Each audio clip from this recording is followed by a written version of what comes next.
Hello everyone. Today I want to talk to you guys about one of my favorite things in the whole world, the Saturn V rocket and the Apollo 11 mission. That was the first time that humans ever went all the way to the moon and landed on the moon and took some steps on the moon. It was an amazing time, right? It was the moon is really far away. It took about 3 days for them to get to the moon, and then it's really dangerous. You don't know what's going to happen. We've never been to the moon before, right? We don't know what it's going to be like. We don't know what's going to happen.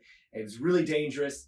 It might be a little bit scary for the astronauts, and it took a lot of work from a lot of different scientists and engineers to build the rocket and to come up with a plan for how they were going to put those people all the way from Earth to the moon. So I want to talk to you a little bit about what that was like, how they did it, so you can see, and also talk about the size of the rocket, because the Saturn V rocket, which is over here, this is the rocket that took astronauts to the moon for the first time. It's huge. It's so big. It's about 110 meters tall, which is not as big as Skytree. Skytree's 364 meters or so, and but this is about 1/3. So if you stacked up 3 of these rockets on top of each other, that would be about the size of Skytree. So still really big. I think, if you imagine the Kiba Learning Tree, that school is probably about 20 meters tall. I think close enough.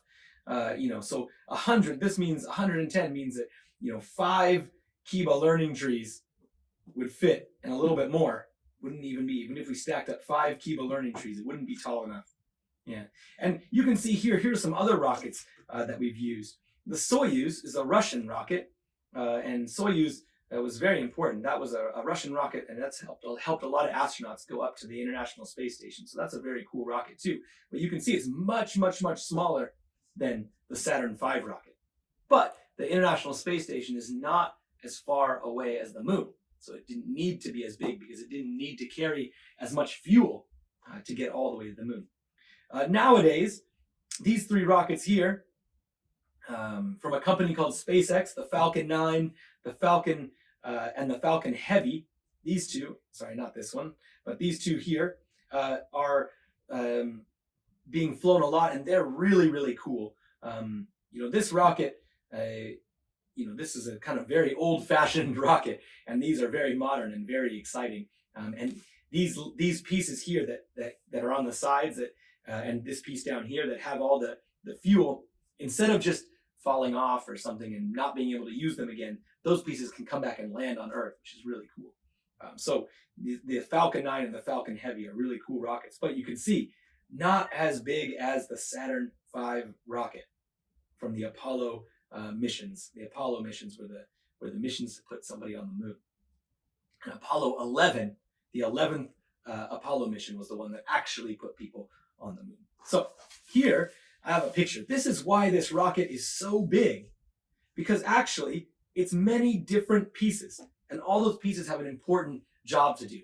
This big piece down here at the bottom with the 5 huge engines on the bottom, those engines were really powerful, and they needed a lot of fuel to burn. That's sort of like a car needs gasoline. These engines need to push this huge heavy rocket up into the air, up into space. So they need a lot of fuel. And all of this space up here is just fuel for those rocket engines. So what would happen is that as this rocket takes off, this fuel burns up, it puts out, and then eventually this fuel is all empty. And now it's just heavy, right? We don't need it anymore. So this piece pops off, and then it's time for the next section of our rocket. And that's just got one smaller engine, but this is fuel for that. And then eventually that fuel is gone and that pops off. And you're left with this next section up here. And then eventually that fuel is gone and the rest of it can fly off. And actually the part that carried people was way up here, this little top part up here. And then right here, this piece was the piece that actually went down to the moon. And then the top of it blasted back up to bring the people back here. But I'm going to show you some better pictures of that in a second. This little top part is really cool. This was the escape tower, because I told you that the astronauts were up here on top of this giant rocket. If when it was launching, if there was some sort of emergency, and the astronauts had to fly away from the rest of this rocket, like if the rocket was going to blow up or something, this little top piece here, this escape tower, was a tiny rocket that was supposed to fly away and pull this capsule, this top part where the astronauts sit, to pull it away to safety. That's what this job was up here in the front. So I think that's pretty cool too. So all right, now I've got a slideshow here to show you all about the Saturn V rocket and how it worked and how the different stages, the different like pieces work to help get people to the moon. So here we go. Let's take a look. All right, so there's been a bunch of Apollo missions, and so far there have been 12 astronauts who have actually stepped on the moon. Now there's been 24 astronauts who have flown to the moon, but some of those astronauts have to stay in the spaceship while the others go down. I always thought that was kind of sad, because if I went to the moon, I would really want to get out and walk around on the moon and not just fly the spaceship. But you can see the astronauts here, and if we look up in the top left, this is Neil Armstrong, and he was the first person to ever step on the moon, the first human being to ever step on the moon. And what he said when he landed on the moon was, "That's one small step for a man and one giant leap for mankind." And what that means is that, because he was climbing down a little ladder, the last step at the bottom of the ladder to get to the moon is a very small step. Right? For him, it's just a small step, just one step off of a ladder. But for humans, it was amazing, because that was the first step that ever landed on the moon. So that's what his words mean. It's one small step for a man and one giant leap, like a giant jump for humans. All right. Here we go. We can see this was some pictures of how they got the rocket together. You can see them. You can see boats pulling sections of the rockets to the launch pad, planes that carried giant pieces of it. You can see the tower, that kind of red and orange tower here next to that building. That's where they built the rocket, where it was going to launch. You can see them building the stages of the rocket in the bottom right picture. So that's some really cool stuff about building the rocket. All right, next we've got launch. Launch is amazing because, we have to count down and we don't know what's going to happen. We hope that the rocket has been built perfectly. We hope that everything's going to go well, but you never know. And it's always a little bit exciting. It's always very exciting and a little bit scary. But here you can see some sort of animations or some videos of rockets taking off, what it looks like when it blasts off. There's lots of fire because that fire is pushing the rocket up into space. It's amazing. All right, now the first stage. The first stage is the bottom part of the rocket. You can see there's a black and red rocket on the left side of the screen. And that red part at the bottom, that is the first stage, So that is the part that had the huge F1 engines on the bottom, 5 F1 engines. And those F1 engines were super powerful, but they use a lot of fuel. And that's why the rest of that is basically just fuel, right? Different fuel for that first stage so that those rockets can burn really, really strong. Now, once the fuel is gone, you don't need to carry those 5 big rocket engines and all that, those big tanks, because they're empty, right? It's just extra weight. So what happens is it pops off from the rest of the rocket and just falls back and lands in the ocean. All right. And you can see here, this is kind of what it looks like when things fall away in space.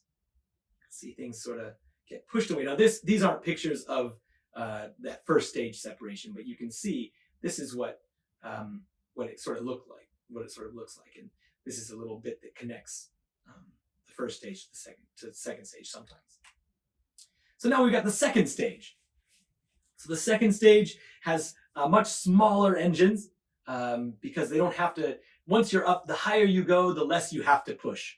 When you're on the ground, on the Earth, right on the flat Earth, or right on the ground, you need a lot of power to push up high. But the higher you go, the less energy you need, actually. So the engines can be smaller. And you can see on this rocket, the Saturn V rocket, on the left side of the screen, the little red section in the middle, that's where the second stage was. And remember, it's just a big tank of fuel and some rockets. All right. And you can see sort of a picture of stage 2 and 3 separation. You can see the pieces popping off the bottom so that the rest of the rocket can continue up to the moon, because we don't want to carry anything that we don't need. Now, I think the second stage, when it falls back to Earth, because of the atmosphere, which is sort of the air that is around Earth, as it falls through that air, the air rubs on it and it gets really, really hot. You can feel friction if you rub your hands together. That's what's happening to the spaceship, and as to that stage. And as it falls back, so much air is rubbing on it that it gets so hot that it basically just burns up in the sky. All right, now we've got stage 3. This was the smallest engine so far of the 3 stages. And you can see on our picture on the left side, the red section, it's much, much, much smaller than the first stage and much smaller than the second stage.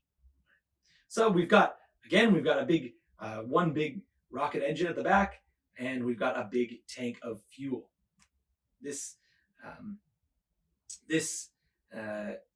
job is to help give it a little bit more energy so it can reach the moon. All right, now some cool stuff. Next thing that happens is that after we lose that other stage, after we start getting close to the moon, a couple things happen. The lander, that's the little pod that is going to actually come down and land on the moon, and the capsule that has the people in it and some fuel also, that comes out. And it needs to turn around and connect together. So you can see a little video of it coming closer and then doop, touching. And you can see on the bottom a picture of the lander. That's the part that looks a little bit like a spider. It's got little like legs. And you can see the capsule. That's sort of that triangular piece in the middle. And then you can see there's a fuel tank and an engine on the back. It has to connect like that. That way, the astronauts, 2 of the astronauts, because there was 3 astronauts on this rocket, inside the capsule, 2 of the astronauts, Neil Armstrong and Buzz Aldrin, were going to get into the lander and go down to the Earth, or go down to the moon. And so when it connects like that, the astronauts can go into the lander. Here you can see this is what the capsule was like. You can see 3 astronauts sitting right next to each other. It's very small inside. It's very small inside.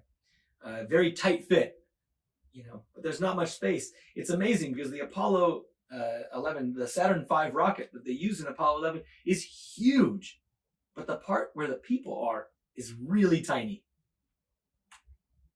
And here is a picture of the Lunar Module. That is the lander, the part that actually lands on the moon. You can see it's got little legs for landing on the moon. It's got a ladder, and there's 2 halves. There's the bottom half and the top half. The astronauts are up in the top half, and the bottom half has some engines and things, some engines and fuel tanks and stuff like that. And then after they're done on the moon, when it's time to go back up to meet the other astronaut, only the top half will fly away.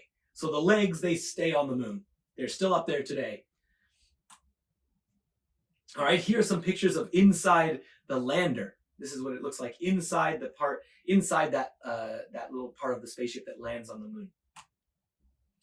So here you can see this is what it looks like when the lander was pulling away from the capsule and starting to come down towards the moon. So you can see here flying down, it's got its legs open, it needs to land right on its legs. Pretty cool. Now, once it lands, you can see that's how an astronaut would climb down the ladder and get ready to step on the moon. They have to wear special suits, special space suits. They have to carry their own oxygen. There's not any air to breathe. It's a really amazing thing that we could carry up all the things that you need to live. Water, air, up there. And there's no way you can use the bathroom either. So if you have to go to the bathroom, the astronauts are actually wearing diapers under their spacesuit, so that if they have to go to the bathroom, they can just go. That's pretty funny. Now, when they landed on the moon, they did a couple things. They did some science experiments. They took some samples. They collected a little bit of the moon dust. They put an American flag because NASA, the group that got these astronauts to the moon, is from America. So they put an American flag. They drove around in a cool little, sort of like a little moon car. And they had some fun driving around up there and just seeing what it's like to be on something other than Earth. Now, when they're done and they need to come back up and meet their friend Michael Collins flying around the moon, you can see the top of the lander blasts off and flies up into orbit, means flying around. It blasts off and it flies around the to meet the other spaceship that's flying around the moon, the other little piece. So there it goes. Pretty cool. Rendezvous. Rendezvous is an important word in space. That means when two things meet, when two spaceships, for example, when they meet and they connect up. So you can see we've got the top of the lander, and we've got the capsule and its little rocket, and we can see that it needs to spin around and connect back up. That way, those two astronauts who went to the moon can get back in the capsule to get ready to head back to Earth. Okay, re-entry. Re-entry is an interesting thing. Re-entry means basically coming back to Earth. Now, it's quite tricky to come back to Earth because when you are coming back from space, you are going really fast, really, really fast. And you have to slow down. And remember I told you before that the rocket, when it was coming through the atmosphere, the air rubs on it and it gets really, really hot and it burns up. Well, you don't want that to happen to the capsule because that's where the astronauts are. We don't want the astronauts to burn. So this is what happens. It comes in on this little line and it pulls up to slow down a little bit, and then it comes and it gets ready to pull down. And the bottom, you can see the capsule that has the astronauts in the bottom right picture. The capsule has sort of a flattish, it's a little bit round, but sort of a flat bottom. It's not exactly flat, it's definitely round. And that is a very strong material. And that material, as it's flying through the atmosphere and the air is rubbing on it, that material is actually burning a little bit. But it's protecting the astronauts on the inside like a shield. And that's actually called a heat shield. It keeps the fire away from the astronauts. But eventually it burns up, so we don't need it anymore. But it does a very important job of protecting the astronauts. All right, the last step, when the capsule comes out and starts to slow down in the atmosphere, they open up 3 giant parachutes so that it could slow the capsule down, and the capsule landed in the middle of the ocean, far away from people. They didn't want the capsule to land on any cities or any cars or anything like that, so it landed in the ocean. And then some people came and collected the astronauts out of the ocean and brought the capsule back and the astronauts back safely. So it was amazing. It was so much work, and it was a long time ago, 1969. 2 years ago, in 2019, that was the 50-year anniversary. So it had been 50 years since people went to the moon. And so far, like I said, 12 astronauts have visited the moon, have stepped on the moon. But those astronauts haven't been to the moon in a really long time. Those 12 astronauts, they landed on the moon, I think, between 1969, so a long, long time ago, and 1972. So only 3 years. That was the only time, a long time ago, 3 years, that astronauts were landing on the moon. And so far, people haven't been back to the moon since. So maybe someday we'll go back to the moon. But the next place that we're trying to send astronauts to is Mars. And that is going to be even harder because Mars is farther away. So you need a bigger rocket, you need more fuel, you need more supplies like food, and you need a really good plan on how you are going to get those astronauts to Mars safely and how you can bring them back to Earth, because that's the most important part, is getting them back safely. All right, well, I hope you enjoyed learning about the Apollo 11 mission and the Saturn V rocket. I just think it's one of the coolest things that humans have ever done because it was so much work and it was so dangerous and it needs so many pieces to work together. And it's just incredible what humans can do if we try our best. So I'm really glad I was able to talk to you about that today. And I hope next time you look at the moon, you can think about astronauts walking around up there. And who knows? Maybe one day you'll be able to go to the moon. All right. See you next time.